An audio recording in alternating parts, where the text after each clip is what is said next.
Salut Salut Claire, Julien. salut, je suis content de t'avoir, je suis très heureux même de t'avoir aujourd'hui. Eh ben écoute, ravie également d'être là. Euh, j'ai plein de choses, mais on va commencer, on va prendre un fil tranquille. J'ai bien aimé comment tu as résumé, on voit très bien aussi la structure, le cadre, c'est très clair. On va parler du début de ton podcast, on va parler de comment tu t'organises pour tenir sur la longueur, sur la durée, parce que c'est vraiment un Ouais. challenge que de faire du podcast régulièrement, quoi. Tu en as plus de 70 épisodes. Et puis également, le téléphone tombe. Également aussi, pourquoi c'est ta source de revenus numéro une. Et ça, c'est génial parce que on n'a pas beaucoup d'énergie et on va les mettre dans des canaux de diffusion, dans des médias particuliers. Et le podcast, pour moi, en est un super. Et si en plus il ramène des clients sans rien faire en mode evergreen parce que tes épisodes tournent tout le temps et qu'on découvre un épisode de toi, on a envie de plonger direct dedans et on se dit, waouh, trop bien, je suis déjà en formation et dans l'univers de Claire. Donc ça, je trouve vraiment très chouette. Et avant tout, je voudrais savoir, parce que j'aime bien, moi j'ose, je tape à des portes, même si pour moi, oh là là, Claire a quand même 30 000 abonnés sur Insta, moi je suis qui pour lui demander de venir, mais elle me dit oui tout de suite, tu vois, à chaque fois, je suis surpris par tout ça, mais en même temps, je lui dis bah oui, pourquoi pas. Mais j'aime bien savoir quel est ton côté, puis ça va aider aussi mes clientes et mes clients à voir, genre, bah oui, on peut oser et demander à des gens de se rencontrer, faire des directs ensemble, quoi. Ouais. Bah du coup, c'est quoi la question? C'est genre qu'est-ce qui fait que j'accepte ou pas une demande, c'est ça? Exactement. Bah pour être hyper honnête avec toi, ça m'arrive hyper souvent de dire non à des gens. Ça m'arrive surtout quand la demande est pas claire. C'est-à-dire on vient me voir et on me dit bah est-ce que tu voudrais qu'on fasse un truc ensemble? Bah why not? Mais en fait propose-moi un truc concret, tu vois, parce que comme toi, mon temps et mon énergie est limité, donc je vais pas réfléchir nécessairement à partir de zéro. S'il n'y a pas un minimum de cahier des charges, généralement je passe mon chemin parce que j'ai juste pas forcément l'énergie à mettre dans le fait de brainstormer avec quelqu'un que je connais pas forcément, etc. Donc il y a ce premier truc-là, vraiment la clarté de la demande, et aussi le fait que ce soit un sujet qui me parle, un sujet sur lequel je me sens à l'aise de parler, et puis sur lequel je vois aussi les bénéfices pour moi. Enfin, je veux dire en fait. Je vais être hyper honnête, je vais être hyper honnête. Les gens qui viennent me voir en me disant coucou, je voudrais venir sur ton podcast pour parler de moi. J'ai aucun doute sur le fait que tu as plein de trucs hyper intéressants à dire, mais si tu me m'expliques pas euh, la manière dont ça va aider mon audience, ce qui va faire la différence sur ce que tu vas raconter, bah en fait, a priori, sauf si vraiment tu as une audience de dingo et que je sais que ça va faire de l'attraction sur moi, mon podcast, la réponse est bah, reviens quand tu auras une proposition un peu plus fine à me faire, quoi. Et ça Yes. m'arrive assez régulièrement de faire ce retour-là. Et c'est jamais méchant, tu vois. Et faut pas le prendre en mode oh là là, la meuf, elle est hyper hautaine, ça y est, elle est arrivée, au-dessus d'elle, c'est le soleil, tu vois. Mais c'est plutôt, bah, en fait, mon podcast et le reste de mes réseaux, c'est mon business. Et j'ai besoin que ce soit, que de pouvoir voir l'impact potentiel qu'il y a derrière. Tout à fait, j'adore, merci parce que tu as compris tout à fait la valeur que tu avais est grandissante et également, ben, s'il n'y a pas de valeur en échange, s'il n'y a pas quelque chose qui, on va sentir qu'il y a un intérêt commun, tu penses aussi bien à moi que à toi, ben, du coup, c'est évidemment, ouais, c'est pas aligné. Et puis j'aime bien aussi, moi, c'est hyper en lien avec ce que je fais, une demande claire et précise. Qu'est-ce que tu veux me proposer, quoi? Et moi, je vois que ce soit dans les relations intimes, professionnelles, autres, qu'est-ce que tu veux? Qu'est-ce que tu veux me demander? Vers où tu veux m'emmener et qu'est-ce que tu me proposes. Et puis comme ça, je peux vraiment, dans cette clarté, savoir si ça résonne, si c'est cool ou pas, quoi. Donc effectivement, tu as envie de faire un truc avec moi, bah ouais, mais quoi?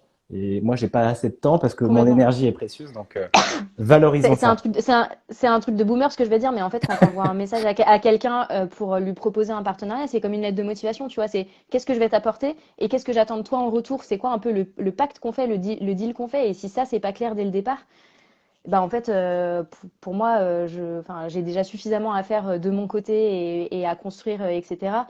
Pour pas m'encombrer entre guillemets. Et c'est, enfin, vraiment, pour les personnes qui nous écoutent, hein, faut pas le prendre négativement, mais je peux pas jongler non seulement avec mes balles, mais aussi avec les balles des autres. Tu vois, à un moment, faut faire des choix et ces limites-là, elles sont hyper claires pour moi. Exactement. Et donc, moi, dans l'intérêt que j'ai de te faire venir aujourd'hui, bah, c'est déjà, tu es une femme, tu es à ton compte, et donc j'ai essentiellement une grande majorité de clientes. Je m'ouvre aux hommes, mais pour le moment, je parle essentiellement à des femmes qui se lancent dans leur activité. Moi, j'ai commencé par le podcast qui m'a permis de me libérer mon expression, d'être moi-même et d'oser ensuite faire des vidéos sur Insta, de faire des lives et de me sentir à l'aise avec ça. Et moi, j'ai envie que tu nous parles de ce parcours-là, de montrer, regardez cette personne sur ce chemin-là où elle en est arrivée, qu'est-ce qu'elle a appris. Et justement, j'aimerais déjà que tu te présentes pour un peu que les personnes te connaissent et qu'ensuite tu me parles des premières étapes. Comment c'est né ce podcast que Bye Bye Procrastination, quoi. Yes. Donc pour me présenter, je vais faire assez court puisque je pense que c'est pas que c'est pas le plus intéressant, mais donc je m'appelle Claire, je suis coach en organisation, structuration pour les entrepreneurs. Donc j'accompagne essentiellement des entrepreneurs qui sont déjà un petit peu avancés dans leur business, qui vivent dans leur business, à s'organiser pour aller chercher les paliers supplémentaires, parce que l'organisation c'est jamais une priorité jusqu'à ce que ce soit une urgence en mode mon Dieu, je suis en train de me noyer dans mon truc.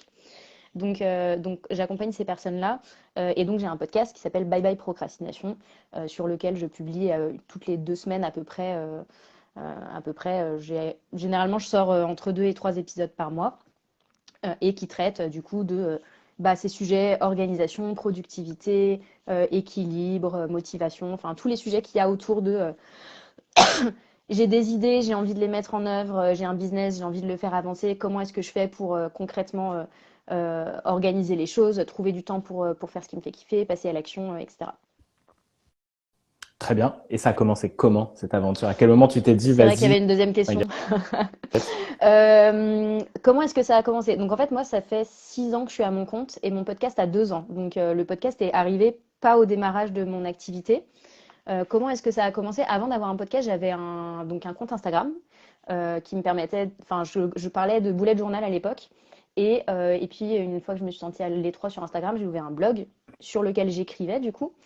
Et en fait, au bout d'un moment, je me suis sentie un peu frustrée sur la partie blog parce que je pense que tout le monde le fait et tout le monde le sait aussi. Enfin, en tout cas, les créateurs de contenu le savent. Il y a quand même une immense majorité des gens qui consomment du contenu qui sont un peu des petits fantômes où en fait tu consommes, potentiellement ça te plaît, mais tu fais pas forcément de retour à la personne sur son contenu. Et du coup, je me sentais un peu seule. On va pas se mentir derrière mon clavier à taper mes articles de blog sans avoir forcément de feedback derrière. Et donc, je savais pas si ça plaisait ou pas. Enfin, voilà. J'étais un peu dans un truc, ok, ça fait 4 ans que j'écris, je commence un peu à voir le bout de l'exercice, quoi. Et je sais pas, enfin, je me rappelle pas exactement comment est-ce que est venue l'idée d'un podcast, mais je me suis dit, ah, ça pourrait être cool de faire un podcast. J'avais jamais touché un micro de ma vie, mais voilà. Je pense que c'est quand je me suis fait interviewer sur Build Yourself de Safia Gourari. Et je pense que la graine, elle est arrivée de là. De me dire, ah, mais en fait, un format audio, ça pourrait être stylé aussi de faire différemment. Et d'avoir cette connexion. Alors évidemment, le podcast, c'est quand même un peu à sens unique du côté, c'est moi qui parle et personne ne me répond. En tout cas, mon audience ne me répond pas directement. Mais il y avait quand même, je trouve qu'il y a quand même un lien beaucoup plus fort parce que la voix, parce que, enfin, je trouve que le média est beaucoup plus libre en fait qu'un article de blog qui est en plus maintenant très très formaté. Donc c'est comme ça que m'est venue l'idée. Et puis la graine, elle est restée comment dire, en hibernation pendant un petit moment. Et fin 2021, 2020, je me suis dit, ok, let's go. Et si je faisais un podcast? Donc évidemment là, la Claire qui n'a pas confiance en elle panique dans tous les sens.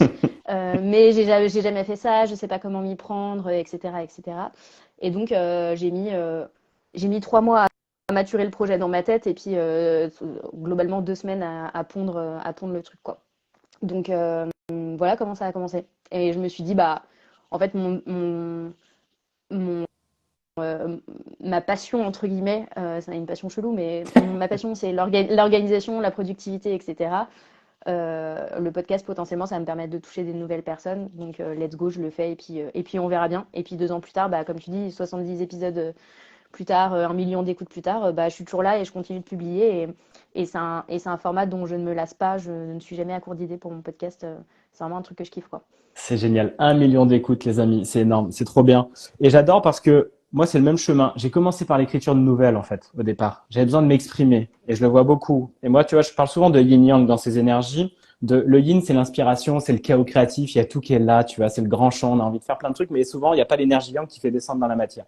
T'as plein d'idées, t'as plein d'envies, mais j'ai pas le courage d'aller mettre ça en mots, d'aller ouvrir un blog, d'aller en parler, parce que ça stocke, ça frustre, et c'est assez dur à vivre. Et moi, j'ai eu beaucoup de retenue pendant longtemps, et le jour où j'ai commencé à écrire des nouvelles et tout, je fais mais c'est génial. Et au fur et à mesure de l'écriture, t'amènes l'aisance des mots, et pour moi, c'est l'étape carrément logique de les mettre en amplification par les vibrations sonores. Mais pour moi, un texte lu, c'est beau, c'est chouette. ou entendu, mais quand tu arrives à le parler et le mettre en onde avec ta voix, mais il y a tout ton corps, il y a toutes tes vibrations. Moi, ça défonce tout pour moi, la voix. Et je vois vraiment la puissance et également le visuel, parce qu'il y a quelque chose quand on se voit en vidéo, il y a tout mon non-verbal qui est en train de s'exprimer aussi en même temps. Et donc, du coup, toi, tu as suivi ces étapes hyper naturellement et il y a cette liberté d'expression qui a dû se construire aussi avec ça, avec le podcast. Tu l'as senti, toi? Euh, je sais pas si je dirais une liberté d'expression. Pour moi, l'endroit où j'ai le plus de liberté d'expression, c'est plutôt ma newsletter, parce que je vais faire des formats un peu plus intimistes. Là où le podcast, c'est peut-être un peu moins personnel ce que je partage, parce que du coup, c'est un peu plus centré. Enfin, je partage des idées, tu vois, mais je vais pas forcément parler de mon mindset à moi, tu vois. Ça va être plutôt. Et évidemment, je parsème d'exemples ou de mes propres expériences, parce que sinon, c'est complètement hors sol. Mais c'est vrai que c'est pas forcément l'endroit le plus intimiste pour moi pour le partage. Mais par contre, c'est un truc que j'adore écrire mes épisodes de podcast. Tu vois ce que tu dis sur le langage, le langage corporel, ce que tu mets dans la voix et tout. J'ai l'impression de me transformer en actrice, tu vois, quand je suis devant mon script et que je suis en train de raconter mes trucs. Et c'est un truc, ouais, c'est vraiment un exercice que j'adore, quoi. C'est quoi les freins que tu as rencontrés sur tes premiers épisodes là où ça a été très facile pour toi d'être régulière? Tu avais quand même le côté de l'organisation. Je trouve pas que c'est une passion chelou parce que j'adore ça aussi, la structure haute, parce que j'ai des rêves et il y a un moment, ça demande de structurer pour y arriver. Et donc, comment toi, tu as réussi à tenir l'élan du départ qui demande quand même un peu de stabilisation, un peu de structure pour que ça tienne au moins les 10 épisodes avant que ça y est, ça soit boule de neige, quoi. Bah, en fait, j'avais déjà une liste de genre X épisodes quand j'ai démarré. Donc, je me suis préparé le terrain. Je me suis pas lancée en me disant, OK, je publie un épisode et on verra. Mmh, C'était, mmh. je sais où je vais. J'avais quand même une bonne expérience en création de contenu avant. J'avais déjà beaucoup posté sur Instagram avec une grosse régularité. J'avais déjà beaucoup écrit sur le blog, pareil, avec une régularité. Donc, pour moi, c'était pas nouveau de créer du contenu régulièrement. Je pense que ça aide beaucoup à sortir de, tu sais, la vallée de la mort où en fait c'est Mmh, dur. mmh. C'est dur parce que tu es sur un média que tu connais pas. Tu as tout à apprendre, tu as tout à créer entre guillemets. Et en vrai, écrire un script de podcast, quand j'ai démarré, ça me demandait une journée, tu vois, une journée de taf. Donc là, franchement, si je dois passer une journée à chaque fois Ouais. pour sortir un épisode de 12 minutes, on n'est pas sorti des ronces, quoi. Et en même temps, je savais très bien pour l'avoir vécu qu'il y a une courbe de progression qui fait que c'est compliqué avant d'être simple. Et que aujourd'hui, un épisode de podcast, bon, en fonction de comment est-ce que je me sens sur l'écriture, il y a évidemment des moments où c'est plus fluide que d'autres, mais ça peut me prendre entre 2 heures et 4 heures, tu vois. Et du coup, c'est beaucoup plus rapide. Alors, ça peut paraître énorme hein, pour un épisode de 12 minutes, mais comme je scripte beaucoup, bah, en fait, c'est tout le travail d'écriture qui me prend pas mal de temps. Mais du coup, je savais qu'il y avait cette courbe de progression et que j'allais à un moment arriver sur une espèce comment dire, de zone de confort, tu vois, où j'allais réussir à produire relativement rapidement des épisodes, que j'allais trouver mon rythme, etc. Donc ça, je pense que ça m'a pas mal aidé. La plus grosse difficulté que j'ai trouvée, moi, c'est pas la technique, parce qu'en vrai, la technique, ça se gère. Alors, j'avoue que je suis bien entourée de ce point de vue-là, mais c'est pas ça qui m'a fait le plus peur, pour être honnête. Ce qui m'a fait le plus peur, je pense que c'est la peur de plein de gens aussi, c'est de parler dans le vide, tu vois. Genre en mode, tu publies tes épisodes et t'as personne qui t'écoute. Et ça me faisait hyper peur, mais parce que c'est ma peur de pas être aimée de manière générale, tu vois, qui vient taper là. Au final, bah, ça s'est hyper bien passé et le podcast a une courbe de progression super, super rapide et c'est très cool et je suis très contente de l'avoir aujourd'hui et de continuer ce projet qui est trop bien, quoi. Yes. Qu'est-ce qui explique pour toi le démarrage rapide de ton podcast qui fait qu'en plus ça a donné de l'eau à ton moulin pour continuer? J'aimerais te dire, j'avais une stratégie hyper bien ficelée. C'était vraiment hyper carré. J'avais un rétro-planning Un sur 3 mois plan. pour faire du teasing et tout. Genre, pas du tout. Puisque du coup, c'est genre, ça a fait de la friction pendant 3 mois dans ma tête. Et puis, ce que je te disais, en 3 semaines, c'est en mode champignon, c'est sorti de terre. Je pense que ce qui m'a pas mal aidé, enfin, ce qui est sûr, c'est que je suis pas partie avec un jeu, avec les mains vides. Tu vois, j'avais déjà des cartes en main, au sens où j'avais déjà une communauté. Hmm. J'avais déjà une audience en fait qui était potentiellement intéressée par ça. Et donc ça m'a aidé à faire un démarrage assez rapide, enfin d'avoir déjà, j'ai envie de dire, beaucoup d'écoutes. On s'entend, tu vois, mais d'avoir déjà des écoutes jour 1. C'est-à-dire que j'avais déjà du trafic sur mon podcast quand je l'ai lancé. Et ça m'a aidé du coup comme ça, comme le podcast a fait un bon démarrage, il a été mis en avant sur les plateformes d'écoute. Du coup, ça fait du trafic naturel vers le podcast. Et maintenant, en fait, j'avoue que je suis un peu flemmarde de ce point de vue-là, mais j'ai pas vraiment de stratégie de développement de l'audience. L'audience, elle se développe de manière organique avec les gens qui tapent des recherches sur Internet et qui tombent sur le podcast et la mise en avant du podcast régulièrement. Tu vois, j'ai des potes qui m'envoient des fois des screenshots en mode ah bah regarde, on m'a suggéré ça sur Spotify ou enfin tu vois. Et du coup, en fait, c'est ça qui fait que le podcast marche aujourd'hui. Mais enfin, je suis pas une spécialiste du podcast et si les gens sont là pour avoir la recette magique de comment tu fais de 0 à 1 million d'écoutes, je ne l'ai pas. Je ne l'ai pas et j'adorerais l'avoir, mais en l'occurrence, je n'en sais rien. Pour moi, il n'y a pas de recette magique, mis à part le fait que, un, tu passes du temps à l'écriture de tes épisodes, de 2 au moins à 4 heures. Donc, tu crées de la valeur et tu crées des choses qui sont impactantes sous un format facile à écouter, 12 minutes, des fois tu vas un peu plus long, régulière, parce que tu continues, tu es présente et tu Ouais. laisses grandir ce champ attracteur qui fait que les algorithmes, évidemment, te mettent en avant, des gens te découvrent, mais parce qu'ils tombent sur un épisode et waouh, tout de suite, ça marche. Moi, j'adore parce que je l'ai utilisé beaucoup, ton podcast, en exemple dans ce qui fonctionnait. Ton générique, il est hyper court, il est impactant. Il y a tout de suite une question qui est répondue. On parle sur différents sujets, sur de l'organisation. Tu réponds à la promesse que tu fais. C'est bon quoi. En fait le format il est nickel. Il y a ta manière d'être. Moi quand je parlais de Yang dans la présentation, c'est ça. On te sent structuré, clair, droit au but. Voilà, demande-moi des choses clairement. Moi je vais les exprimer. Mon temps. Enfin tu vois, on sent ce truc là et donc ça impacte et les gens. Pour moi ça répond vraiment au format du podcast aussi. Et c'est pas un format plus long qu'on peut avoir. D'autres aiment bien à la Mathieu Stéphanie, écouter 3 heures d'épisode et tout. Moi, je trouve ça aussi kiffant. Mais toi, sur ce truc, t'as pas de temps à me consacrer parce que tu veux déjà en gagner. Donc, je vais essayer de te valoriser ce temps-là au max, tu vois. Et je trouvais ça trop cool. Et derrière, tu vas aller plus loin avec moi parce que tu sais que je peux t'aider. Bah, prends un accompagnement, ou suis ma newsletter, continue à passer du temps avec moi.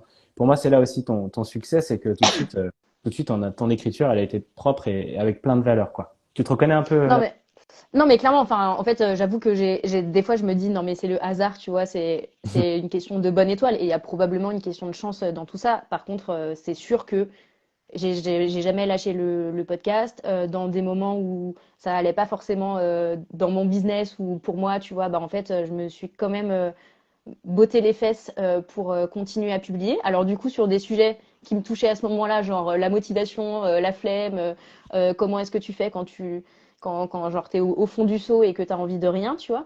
Et ça se sent en vrai que tu vois quand je regarde l'historique de mes épisodes, je vois les moments où je suis dans le creux de la vague et où parce que les sujets sont genre sont vraiment hyper enfin c'est pas du hasard quoi, Bien tu vois.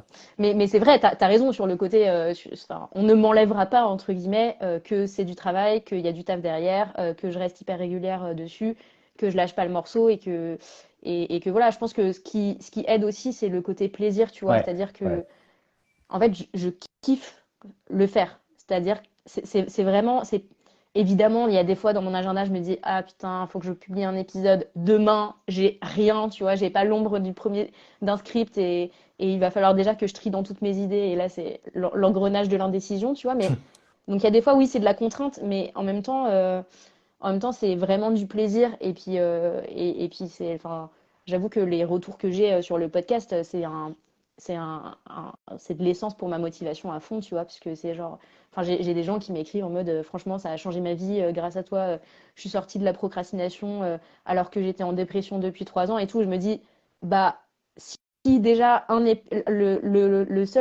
l'épisode que je publie cette semaine, ça aide ne serait-ce qu'une personne à changer son point de vue, à avoir tu vois, le bon outil pour avancer pour elle, etc.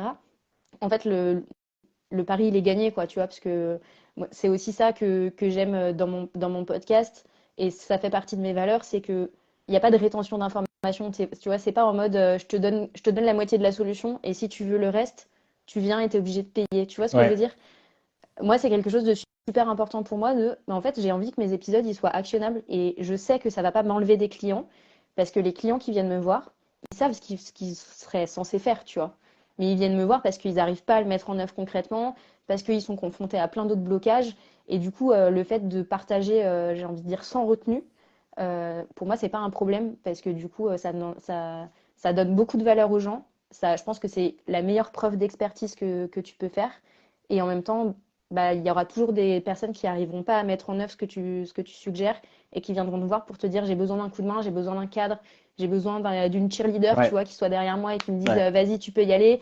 J'ai besoin du petit tips supplémentaire qui va me permettre d'adapter le truc à ma situation, etc. C'est exactement ça. Et c'est très très juste, c'est que c'est hyper important de donner de la valeur. Et si on se dit, c'est parce que, enfin, juste ma valeur est dans ce petit contenu que je partage, donc je vais la préserver, je vais pas trop en donner, c'est qu'en fait, il en manque énormément à l'intérieur de soi ou qu'on n'a pas vu à quel point on pouvait donner de la valeur en accompagnant quelqu'un en individuel, mais qu'un épisode de podcast peut t'apporter plein de choses. Mais le vrai truc, c'est parce que on n'arrive pas, c'est pas un épisode qui va te sortir la procrastination.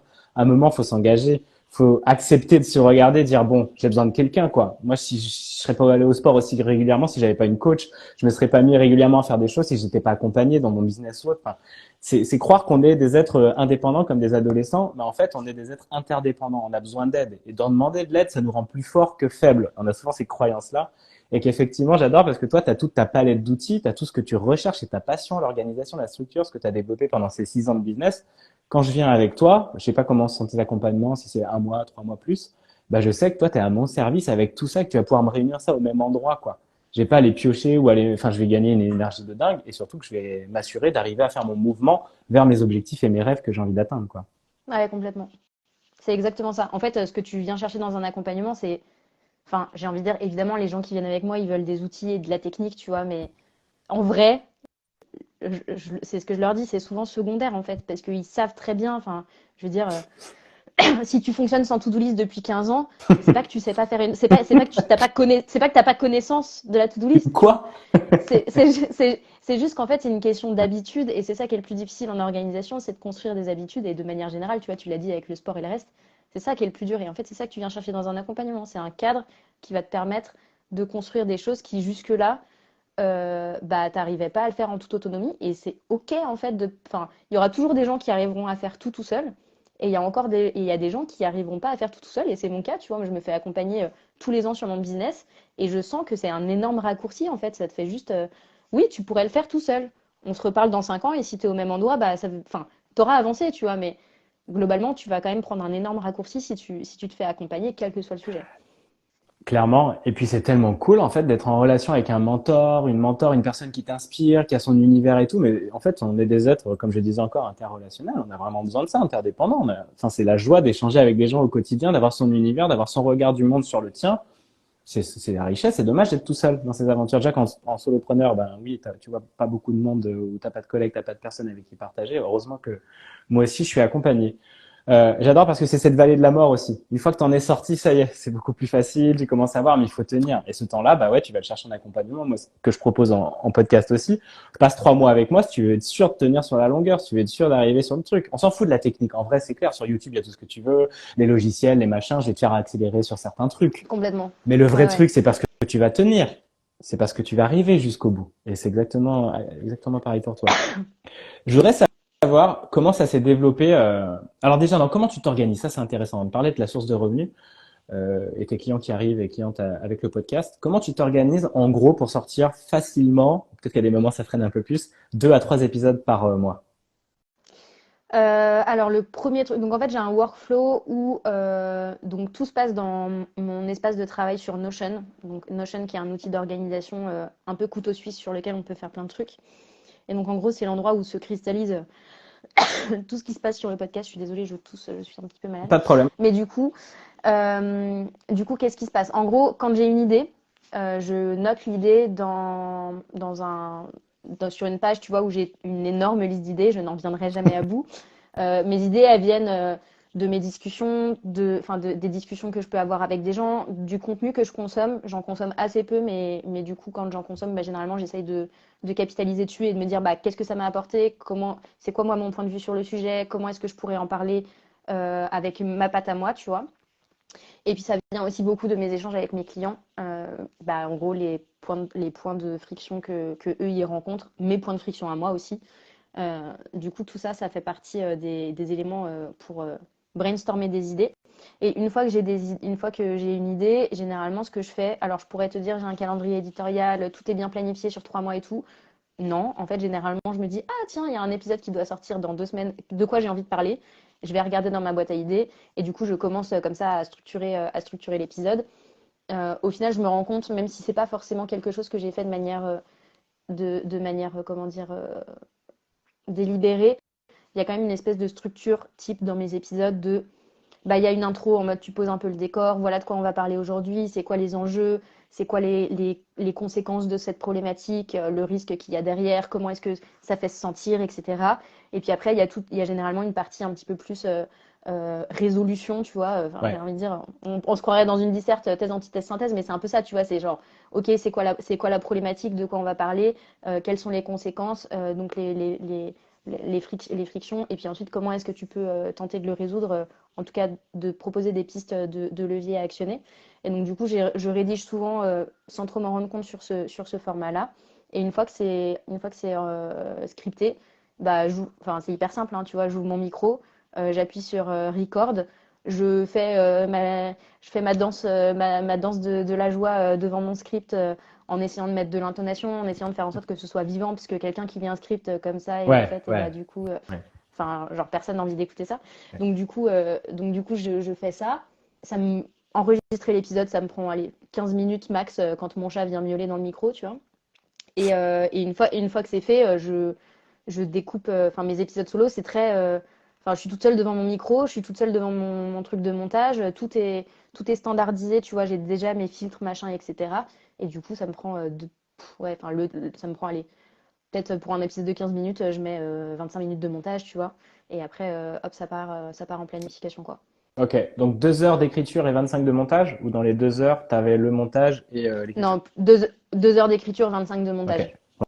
en montage, enregistrement et tout, ouais, Ouais. effectivement. Ouais, le plus dur, c'est Sachant effectivement de descendre dans le texte et le script, quoi. Ouais, mais sachant que l'écriture, je la fais jamais d'un seul bloc. C'est souvent, souvent je le grignote, tu vois. Souvent, c'est un peu ce par quoi je démarre le matin quand je me mets à mon bureau. C'est OK, j'écris un petit peu pour le podcast parce que ça me demande tu vois, Et en dire l'idée, quoi. de faire mûrir les idées, de les laisser grandir, parfois de repartir d'une page blanche parce que je suis pas contente de la manière dont ça se goupille.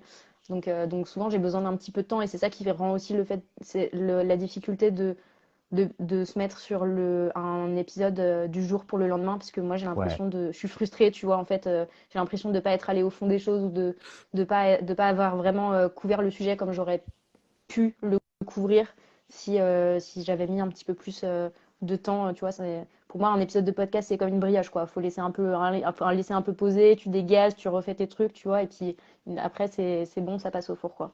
ouais. Il y a un tempo juste entre, moi j'appelle ça aussi honorer l'idée. T'as une idée et tout, mais si elle descend trop vite, en fait, t'es pas allé la laisser s'ancrer, faire des ponts avec tes connaissances. Et ce qui fait aussi toute ta valeur, c'est comment tu relis des concepts, des choses dans ton univers à toi. Et si tu la mets tout de suite là, elle a pas grandi, quoi. Donc, faut vraiment laisser. Mais si tu laisses trop longtemps, après, elle perd un peu de sa saveur. T'as des peurs qui rentrent. Tu vois, t'as ce truc-là et hop, tu passes à autre chose. Et c'est ok, hein. C'est pour ça qu'on a des boîtes d'idées. Et certaines sont à laisser et d'autres vont mûrir beaucoup plus tard. Mais c'est à goûter ce truc-là, effectivement, ce juste timing. Et de la veille au lendemain, je comprends tout à fait que ce soit des fois un peu compliqué. Mais est-ce que tu as d'ailleurs manqué des épisodes? Enfin, des moments, tu as tenu ton rythme tout le temps? Non, non, clairement pas. Il y a, je pense, un ou deux épisodes qui ont dû sauter, mais c'est assez rare en vrai. Ce qui a pu se passer aussi quelques fois, enfin, pareil, ça se compte sur les doigts d'une main, tu vois, j'ai publié le vendredi au lieu du jeudi, quoi. J'avais pas eu le temps de finaliser le script comme j'avais envie. Et du coup, enfin, puis voilà, après juste des trucs bêtes, mais en fait, j'habite dans un appartement. Si les voisins ils sont en train de prendre la douche au-dessus, je peux pas enregistrer. Donc des fois, c'est juste des mauvais goupillages de circonstances qui font qu'en effet, si j'ai pas d'avance sur l'enregistrement, parfois, bah en fait, ça sort le vendredi plutôt que le jeudi. Je pense que personne n'est mort. Non. Euh, euh, et en effet, on dit souvent il faut être hyper régulier, hyper ponctuel, etc. C'est aussi OK de se laisser De... parfois. Ouais. Enfin, je veux dire, ça va quoi, 24 heures, personne ne s'en rendra compte sur le long terme, quoi. Ouais, c'est clair. Et pour moi, là où il faut mettre le plus de vigilance, c'est au départ, au démarrage, parce que ça construit en fait des souvenirs heureux. On a été épanoui par ce qu'on a fait, on a ces épisodes-là. On se dit ça et ça vaut le coup. Et par moment, en fait, on se ok clairement de prendre des vacances, c'est clairement aussi de recharger aussi. Pour moi, c'est ce temps de yin, d'introspection. J'ai besoin de lire des trucs, j'ai besoin d'écouter d'autres voix, j'ai besoin de me foutre un peu la paix pour réactiver l'envie aussi qui vient en moi de faire des choses. Ouais. Non, mais Donc, ça, par contre, c'est clair que c'est aussi hyper important je pense, et c'est là où l'organisation est cool, c'est d'éviter d'être en flux tendu Ouais, permanent parce qu'au bout ouais, d'un moment, en fait, t'es tout sec, tu vois. Genre, tu t'es pressé comme un citron et t'es juste tout sec, t'as plus de jus, t'as plus rien. Et il faut aussi, en effet, se laisser le temps de laisser les graines que t'as plantées plutôt mûrir avant qu'elles soient prêtes à être récoltées, te laisser le temps d'aller t'inspirer, te nourrir, juste te ouais, reposer, ouais. en fait. Et c'est souvent dans ces moments-là, quand ouais, je pars en vacances, je reviens, j'ai 1000 idées pour le podcast et j'ai envie de faire plein de trucs parce que c'est ce temps aussi de ah ok, tu t'es éloigné comme quand t'es en couple et Ouais. tu pars une semaine en déplacement, bah t'es content de te retrouver. Bah là c'est pareil avec les podcasts, c'est genre tu prends des vacances et puis t'es contente de te retrouver après quoi. Ouais, de goûter le manque aussi et de voir justement, ah ouais, c'est vrai que c'est une belle place dans ma vie, cette personne ou ce sujet ou ce podcast, ce média, c'est hyper important à explorer. J'aimerais maintenant que tu me racontes un petit peu comment c'est devenu la source de revenus numéro une pour ton entreprise et comment justement toi tu développes ça et ton business avec. C'est devenu la source numéro une, pas du tout par hasard, puisque du coup, c'était vraiment mon objectif avec le podcast. C'était un objectif marketing et d'expertise, enfin de reconnaissance de mon expertise. Hmm. Donc sur ça, j'ai envie de dire check. Pour le coup, c'est plutôt gagné. Après, du coup, j'ai un tunnel du coup, le haut de mon tunnel, enfin, donc on parle de tunnel de vente. Donc tu sais, c'est pour les gens qui connaissent pas, c'est une espèce de pyramide inversée où tu as le haut du tunnel, c'est quand les gens te découvrent en fait, et le bas du tunnel, c'est les gens, ils ont déjà acheté ton produit, ils sont fidèles, ils reviennent, etc., etc. Moi, le haut de mon tunnel, du coup, le haut de ma pyramide inversée, c'est donc mon podcast, c'est la porte d'entrée par laquelle les gens arrivent et par laquelle ils me découvrent. Je pense que ça fait un bon tri déjà entre ceux à qui ça parle et ceux à qui ça parle pas, et c'est très cool. Enfin, moi, ça me va très bien. Ensuite, généralement, les gens ils s'inscrivent à la newsletter s'ils veulent aller plus loin, parce que je propose un bonus gratuit sur le podcast qui permet de rentrer dans la newsletter.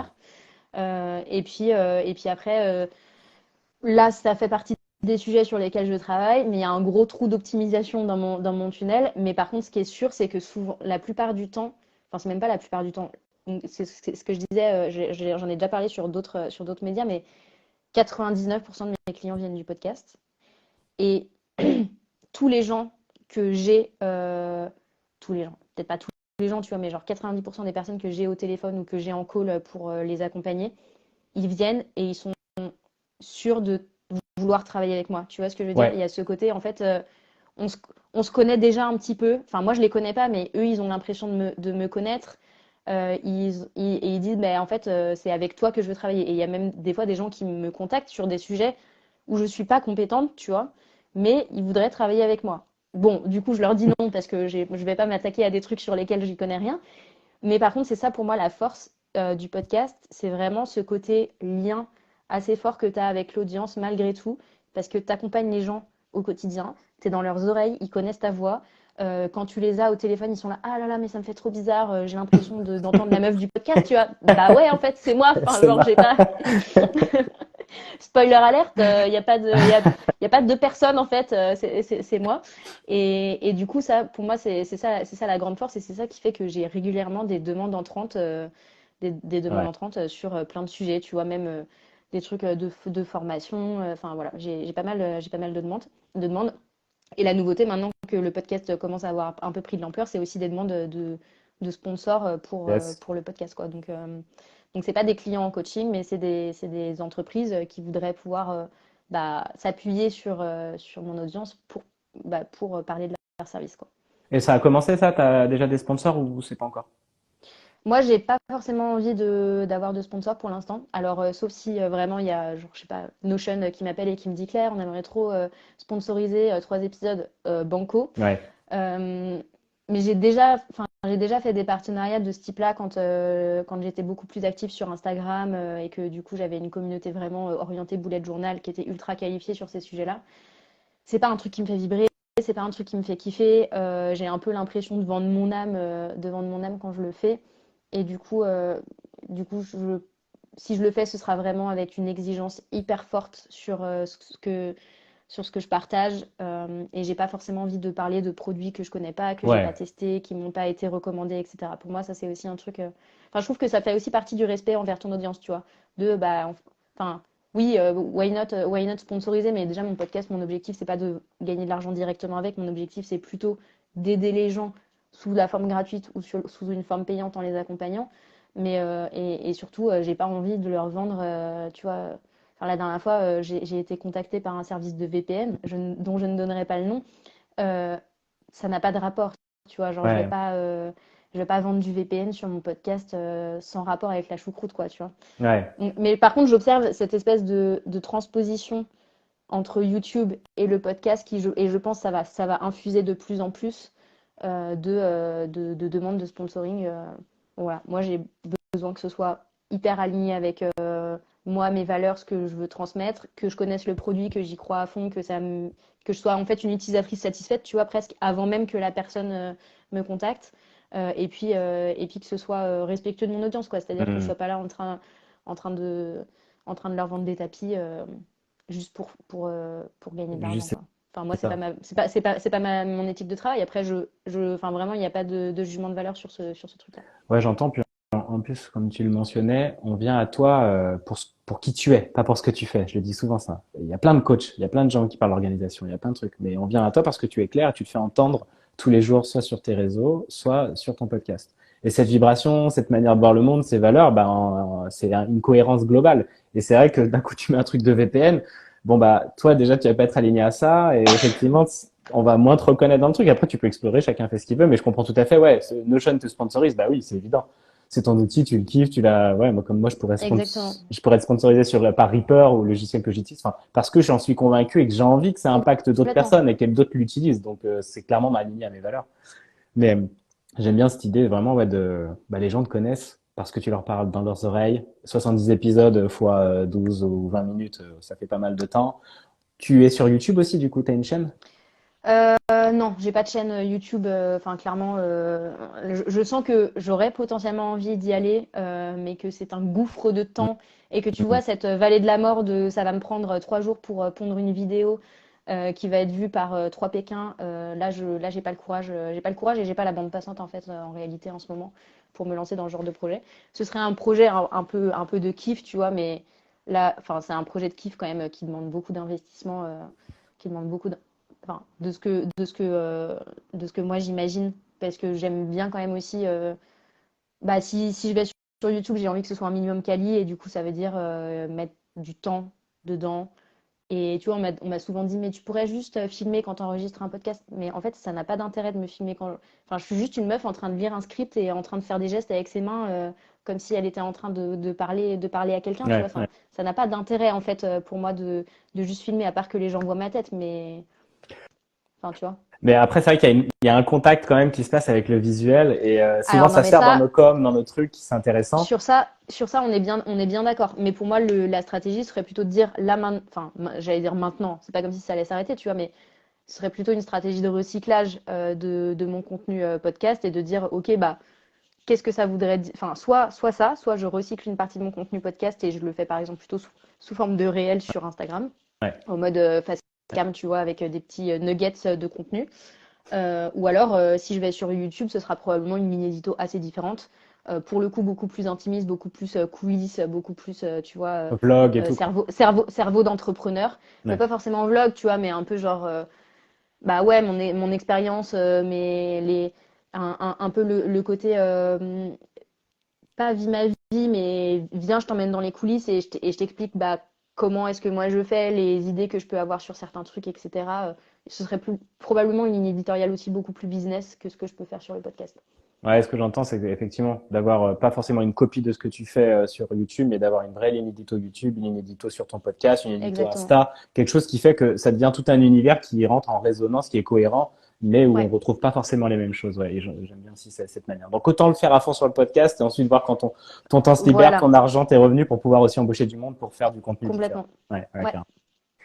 Et aujourd'hui, on va pas tarder à terminer cette interview. Aujourd'hui, tu te lances ton business. Est-ce que tu choisis le podcast comme média de visibilité ou pas? Euh, pour moi, enfin, tu vois, quand tu m'as envoyé le mail, la question, c'était genre, est-ce que c'est indispensable d'avoir un podcast pour se lancer? Moi, ma réponse, c'est clairement non, parce que rien n'est indispensable pour se lancer. C'est-à-dire que tu as des gens qui vont créer un business, ils vont se reposer 100% sur leur réseau pour démarrer et c'est ce qui va leur convenir, etc. Je pense que ce qui est cool, c'est déjà, de se demander qu'est-ce qui me plaît de manière générale enfin, tu vois, est-ce que ce qui me plaît, c'est de d'écrire? Est-ce que ce qui me plaît, c'est de faire de la vidéo? Est-ce que, enfin, tu vois, et du coup, de potentiellement tester un petit peu les choses. Après, je trouve que le podcast, c'est quand même un média hyper puissant à plein de points de vue. C'est pas le seul média. Aujourd'hui, si je devais recommencer un business, je recommencerais probablement avec un podcast. Et je me suis d'ailleurs posé la question, tu vois, plusieurs fois de me dire, mais attends, tu vois, cette chaîne YouTube dont on parlait, est-ce qu'en fait, ce serait pas un deuxième podcast que je ferais? Euh, et donc, oui et non. Enfin, genre, c'est un média hyper cool, mais ça se teste. Et je pense qu'il faut pas avoir peur de tester, tu vois. Parce qu'on dit, oui, pour lancer un podcast, il faut après être hyper régulier et tout, mais laissez-vous aussi la chance de dire, OK, j'enregistre un épisode et je vois si je kiffe le process ou pas. Et si le process, c'est un enfer sur Terre et qu'il n'y a aucun moment de kiff dans le truc, enfin, ça sert à rien d'essayer de se dire que parce qu'on m'a dit que le podcast, c'était un truc trop cool, je vais y aller, tu vois. Mais de la même manière que il y a des gens qui vont me dire c'est indispensable d'être sur YouTube, Ouais, YouTube c'est le futur du game, je sais pas quoi. Ouais, ok, mais en fait, si c'est un truc sur lequel tu prends aucun plaisir, c'est vraiment une montée de. Enfin, tu vois, c'est la montagne à gravir à chaque truc que tu veux poster. Mais en fait, tu tiendras jamais sur la longueur, tu vois. Enfin, je sais pas à toi, mais moi, je suis pas venue là pour souffrir, tu vois. donc Donc, enfin, si c'est juste trop relou, non. Il y a ça, donc faire vraiment bah, tester en fait, voir ok, est-ce que si j'enregistre un épisode de podcast, c'est un truc où potentiellement je sens une petite excitation et ça pourrait me faire vibrer de le faire. Et après, le deuxième truc, c'est quand même que pour moi, le podcast et tous les contenus longs de manière générale, quand on démarre de zéro, ne peuvent pas, je pense, s'affranchir d'une stratégie d'acquisition sur le podcast, c'est-à-dire vraiment une stratégie de communiquer pour ramener des gens sur le podcast. Parce que tu vois, c'est la question que tu me posais au début de qu'est-ce qui fait que ton podcast il a si bien marché. En fait, je pense sincèrement qu'il y a une grosse partie de ce truc de j'avais déjà une audience, euh, de, j'avais déjà un public entre guillemets, tu vois. Et quand on démarre de vraiment zéro zéro, je pense que c'est indispensable d'avoir cette stratégie de bah, ramener les gens sur le podcast ou en tout cas avoir un autre relais de visibilité pour ramener du trafic. Que ce soit les réseaux sociaux, que ce soit ailleurs, il y a plein de manières de faire, c'est pareil, hein, tu vois, ouais. tous les chemins mènent à Rome, hein, donc en fonction de ton objectif, il y a 1000 stratégies possibles pour aller chercher de l'audience et du trafic. Et je vois vraiment ça au début, bah, comme tout le monde, j'essaye plein de trucs, j'ai envie de voir largeur, j'ai envie d'être présente partout. Et plus j'avance, plus en fait je réduis le faisceau et je vais en profondeur. Arrêter la largeur, aller en profondeur. C'est là où on Ouais, s'élève beaucoup plus. Et en fait, on découvre bah, ce média. Si en plus tu vois, ce 80-20, c'est vraiment on veut mettre 20% de notre énergie dans quelque chose qui nous amène ces 80% de résultats. Bah moi j'aime bien Insta, c'est mon haut. Les gens peuvent me voir sur du contenu nuggets, comme tu dis, snackable et tout. On voit un peu son énergie, il y a des reels, j'aime bien faire ça parce que ça me fait kiffer aussi de faire ouais, ça. Sinon je passerai par un autre endroit. Et après, bah tu vas avoir un peu plus long, bah tu peux aller sur mon podcast par abonnement ou sur mes séries de podcasts sur YouTube.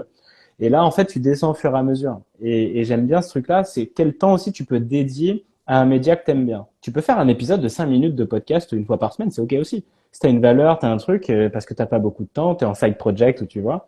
Mais comment tu viens, voilà, être visible régulièrement parce que t'es obligé de faire grandir ce champ attracteur qui est ton business, qui tu es, ta manière d'être. Et que c'est facile parce que la vidéo, ça prend quand même plus de place. L'autre, ça peut être très rapide de faire un podcast avec ton téléphone et juste une appli de mémo vocal.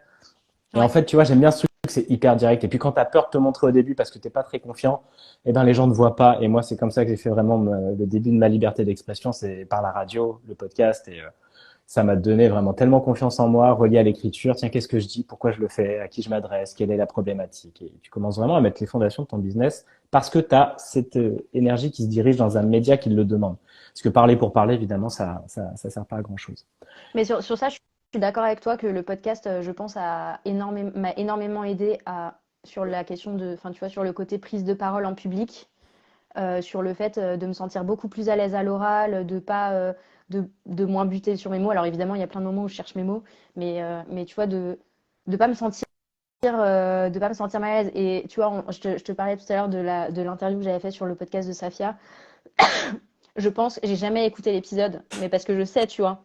Je sais que cet épisode, c'est probablement pas une catastrophe parce que j'ai dû dire deux, trois trucs intéressants, tu vois, mais c'était la première fois que je parlais à un micro. Je suis même pas sûre que j'avais déjà animé une masterclass ou des trucs comme ça. Et en vrai, bah, c'est pas hyper évident hein, de prendre la parole quand t'as aucune expérience. Et c'est OK, on commence tous quelque part. Et le podcast, ça permet de s'entraîner, tu vois, justement. La meuf toute seule devant son ordi qui lit son script et qui gesticule et qui se met dans un. Bah, en fait, c'est la même énergie après que tu vas pouvoir dupliquer sur des trucs où, bah, là, tu vois, on est en train de discuter. Pareil, je parle avec mes mains. C'est beaucoup plus facile de structurer ta pensée parce que c'est quelque chose que tu as fait des dizaines et des dizaines de fois en écrivant tes épisodes. Enfin, en fait, c'est aussi un apprentissage et c'est OK, toujours pareil sur la courbe de progression, de démarrer. Ça va être brouillon, ton son il va peut-être être un peu pété, etc. Mais c'est pas grave en fait, parce Ouais, que quand tu regardes, je pense, les premières vidéos de n'importe quel YouTuber qui est aujourd'hui top avec des millions d'abonnés, c'est probablement pas incroyable non plus, hein. Et le principe, c'est que c'est en faisant que tu apprends et que tu progresses et que tu développes aussi le kiff, parce que tu vas aller, enfin, tu vois, tous les trucs, t'es un peu sur le vélo, tu vois, et tant que tu pédales, bah, en fait, au bout d'un moment, tu as tellement pédalé que tu peux enfin profiter du paysage et te dire, ah putain, mais tu vois, je peux aussi me faire kiffer sur tel et tel aspect du podcast, là où avant, j'étais juste dans le focus de déjà, faut que j'arrive à sortir des épisodes. c'est clair. Et c'est tellement joyeux à faire. Mais il n'y a pas de secret, comme on le disait, c'est juste d'être régulier et d'aller voilà, continuer. Puis c'est comme ça qu'on apprend, en fait. On a l'impression que on a oublié qu'on a galéré plus. Je crois que c'était une étude qui disait plus de 2000 fois on est tombé quand on était enfant avant d'apprendre vraiment à marcher ou autre. Toi, en fait, on est obligé de répéter, de pratiquer les choses. Moi, quand tu regardes mes vidéos il y a un an, tu regardes, tu m'écoutes il y a plus longtemps, et j'ai commencé par une interview aussi. La première fois qu'on a entendu ma voix, on m'a interviewé. C'est là que ça m'a donné envie d'ensuite faire de la radio, du podcast. Mais c'était à l'opposé de comment je m'exprime aujourd'hui. Mais je le fais tout le temps. Donc c'est normal qu'on progresse. Tu joues tous les jours au foot, tu vas Complètement. devenir super bon. Donc en fait, il faut juste y aller. Mais si je le fais, c'est parce que j'ai une joie de le faire. Si je cherche à jouer au foot et devenir Kylian Mbappé, je vais me faire chier très vite, quoi. Donc ça sert à rien. Par contre, si on est aligné à notre rêve et quand on a dans notre business cette envie d'impacter le monde, vraiment, de développer, de partager nos valeurs, eh ben, ça nous donne vraiment beaucoup de joie et d'énergie à le faire. Yes. Avant de terminer, j'aimerais bien te tirer une carte pour toi, soit une photo, Ok. soit un mot, soit une question pour ouvrir ce champ vers le mot de la fin. Et moi, je voulais proposer justement, tu parlais d'aller tester, d'aller goûter le podcast. J'ai une conférence podcast que j'ai faite qui s'appelle 5 jours pour lancer son podcast. C'est le meilleur moyen d'aller droit au but. On enlève toutes les conneries. Vous y allez, vous regardez la conférence, elle fait 1 heure et demie, il y a un PDF. Et comme ça, vous pouvez vous lancer et goûter si c'est pour vous ou pas ce média. Et franchement, pour moi, c'est un putain de média. On en a parlé. Et là, je vous fais pour les 2 jours un petit cadeau bye-bye. Je vous mettrai le code promo et elle est à 50%. Donc, regardez si ça vous botte de vous lancer après notre échange. Tu choisis un mot, une photo ou une image, Claire? Un mot. Yes. Alors, c'est mes cartes point of view que j'utilise en coaching qui sont géniales. Et j'ai un super épisode de podcast qui arrive dessus aussi. Alors, tu me dis stop quand tu veux, je passe mon doigt devant et on Ok. va. Quel est le mot de la fin? Chère carte et chère Claire. Stop. Alors, et le mot de la fin est, j'adore, commencement. Commencement. Ok. Bah cool. C'est plutôt aligné avec ce qu'on vient de se dire sur le fait de démarrer sur un podcast ou sur n'importe quel autre média. Yes. Qu'est-ce que tu pourrais donner comme premier pas pour commencer à une personne qui nous regarde là aujourd'hui, que ce soit sur le podcast ou peut-être dans son business ou un truc qui pourrait l'aider?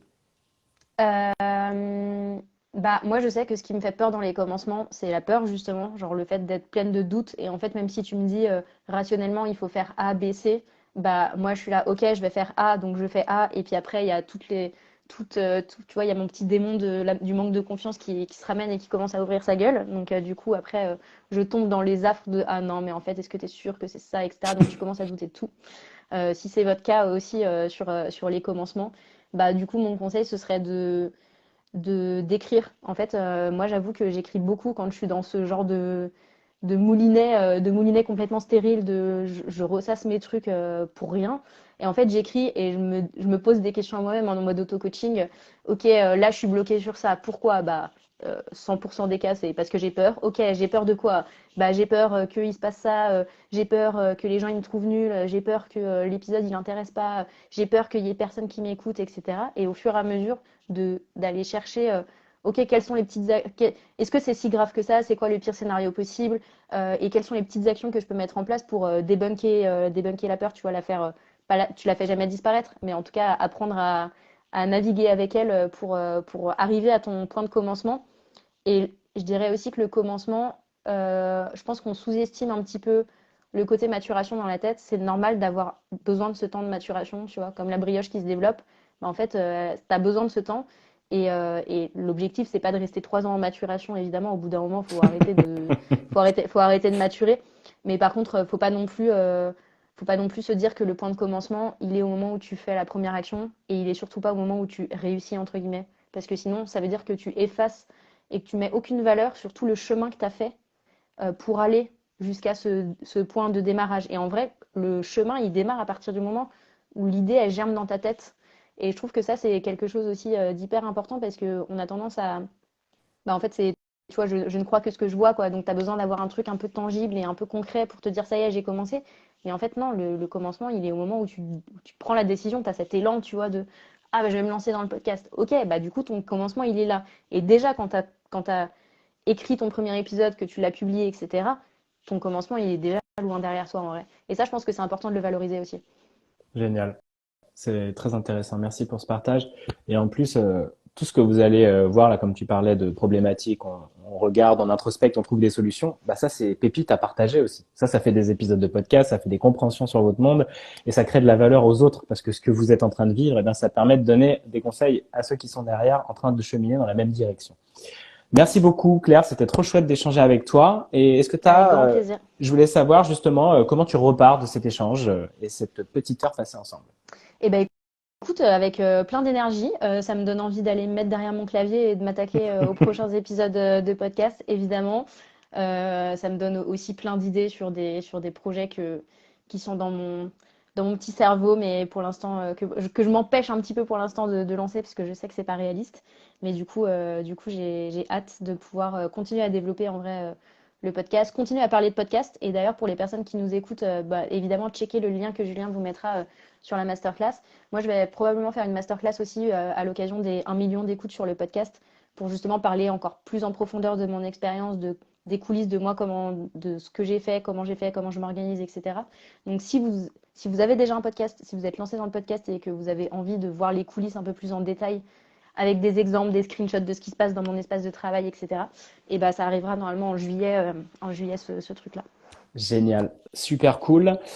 Et puis, ben, merci à tous. Et la team replay, mettez un petit commentaire en mode replay quand vous êtes venus nous suivre après. Et puis, n'hésitez pas à poser des questions aussi. On a peu échangé avec vous. Désolé, mais là, c'était vraiment déjà, il y a plein de choses à dire et on s'est un peu contraint et restreint. Mais n'hésitez pas à mettre des questions, des commentaires. Moi, je vous y répondrai, Claire aussi. Et puis, suivez-nous et lancez-vous. Lancez-vous. Yes, Parce que vraiment, let's go. moods follows action. C'est parce qu'on se met en action que les sentiments, l'épanouissement arrivent. C'est pas l'inverse. Donc, il faut y aller. Il faut se mettre en mouvement. Yes, je ne peux que valider. Merci Claire, très belle journée à toi. Ciao Julien. Ciao.